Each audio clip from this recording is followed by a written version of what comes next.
मैंने कहा देखो, हम जैसे मिडिल क्लास लोग होते हैं ना, हम लोग उसी दिन अडल्ट हो जाते हैं जिस दिन हमें पता चलता है कि हमारे पापा की इनकम जो है वो घर के खर्चों से कम है, तो हम उसी दिन अडल्ट हो जाते हैं। तो इसलिए मैं छोटी मोटी नौकरियां करता था। एक बार एक लड़का बाइक पे बहुत सारे अंडे रख के लेके जा रहा होता है, लेकिन अचानक से उसकी बाइक फिसल जाती है और उसके सारे के सारे अंडे फूट जाते हैं। आसपास के लोग तब इकट्ठा होकर उसे टोंट करना शुरू कर देते हैं कि तुझे दिखाई नहीं देता है क्या, तुझे ढंग से बाइक नहीं चलानी आती है क्या। इतने में ही उस भीड़ में से एक बूढ़ा सा अंकल निकल के आता है और उस लड़के से कहता है कि बेटा, तुम्हारे सारे अंडे फूट गए हैं, अब तुम अपने मालिक को क्या जवाब दोगे। चलो मैं तुम्हारी मदद करता हूं, ये मेरे पास 30 रुपए हैं, तुम रख लो। उस बूढ़े अंकल को देखकर आसपास के बाकी लोग भी उस लड़के की मदद करने को आगे आते हैं और थोड़ा थोड़ा पैसा देते हैं। इतने में उसके पास अंडे जितने फूटे थे उतने पैसे इकट्ठे हो जाते हैं और वो बाइक पे तब जाने वाला होता है। इतने में ही पीछे से कुछ लोग उसको बोलते हैं कि तुम बहुत लकी हो, अगर वो बूढ़ा अंकल ना होता तो तुम्हारा आज क्या होता। तो फिर वो लड़का जो कहता है वो आप लोगों को सुनना चाहिए। वो लड़का कहता है कि वो बूढ़ा अंकल ही मेरा मालिक था। आपको इस कहानी में क्या समझ में आया, कमेंट सेक्शन में जरूर लिखिएगा। और ऐसे अमेजिंग वीडियोस के लिए शेयर, सब्सक्राइब एंड लाइक। मिलता है अगली वीडियो में। क्या हुआ, एक बंदा आया, मेरी जो शटर थी ना मेरी दुकान की, वो बिल्कुल कड़क सी चल रही थी, जो ऊपर नीचे नहीं हो रही थी। एक बंदा आया सा ऑयल ऑयल लेके पैशन प्लस गाड़ी पे, वो मेरे पास आया, मैं दुकान खोल रहा हूँ, बोले भैया देखना हो मैं शटर को ढीला कर देता हूँ। उसने ऐसा किया, शटर नहीं खुल रही है, ठीक है। फिर उसने ग्रीस लगा दिया, ऑयल लगा दिया, ठोका, इधर 4 हथौड़ी मारी। अब देखो भैया, एक हाथ से नीचे जा रही है शटर, जो मेरी दुकान की शटर नहीं खुल रही थी, शटर ऐसे शटर वैसे। अब बोले भैया एक उंगली से इसको ऊपर ले जाऊंगा, एक उंगली से मैं इसको नीचे लाऊंगा। फिर ग्रीस लगाया, इधर ऑयल लगाया। अब बोले भैया चीटी उंगली से मैं इस शटर को ऊपर ले जाऊंगा, इसको नीचे ले आऊंगा, ठीक है। उसने मेरे से 300 रुपए लिए। अब उसने मेरे को क्या बोला, मैं दिन भर में 25 से 30 शटरें सुधारता हूं। 30 × 25 कितना हो गया, 7,500 रुपए रोज।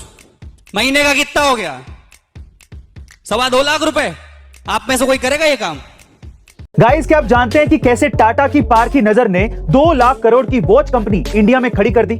जी हाँ गाइस, ये बात है साल 1970 की, जब टाटा कोई नया बिजनेस स्टार्ट करना चाहते थे और उस वक्त उनकी नजर पड़ी इंडियन वॉच मार्केट पर, क्योंकि उस वक्त इंडियंस को इंटरनेशनल वॉचेस काफी ज्यादा पसंद थी, पर वो इजीली मिलती नहीं थी और साथ ही साथ वो काफी ज्यादा एक्सपेंसिव भी थी।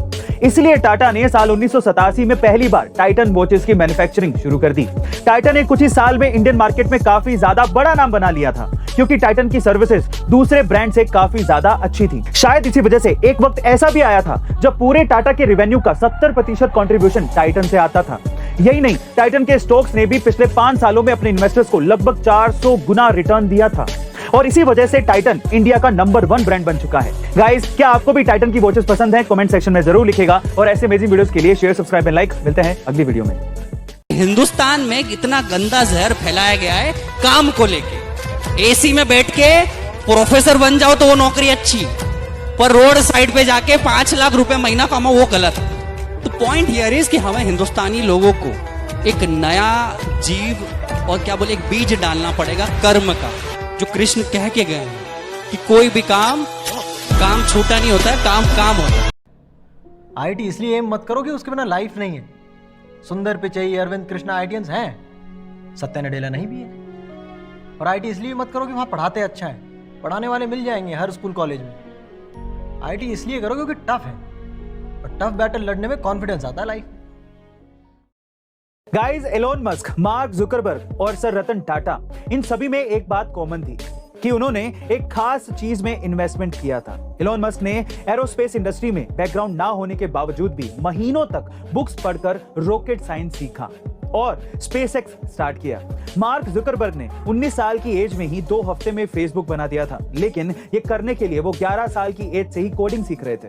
सर रतन टाटा ने 24 साल की उम्र में टाटा स्टील्स की फैक्ट्री में एक नॉर्मल एम्प्लॉय की तरह काम करके बिजनेस के बेसिक्स को सीखा था। बेसिकली इन तीनों ग्रेट एंटरप्रेन्योर्स ने अपनी स्किल्स में इन्वेस्ट किया और आज नतीजा आप सबके सामने है। सो गाइस, अगर आप भी खुद में इन्वेस्ट करना चाहते हैं और अपनी पसंदीदा स्किल सीखना चाहते हैं तो अभी हर जगह है जल, सीख ले कौशल। मतलब पैसा हर जगह है, आपको सिर्फ स्किल सीखने की जरूरत है। ऐसे अमेजिंग वीडियोस के लिए शेयर, सब्सक्राइब एंड लाइक। मिलते हैं अगली वीडियो में।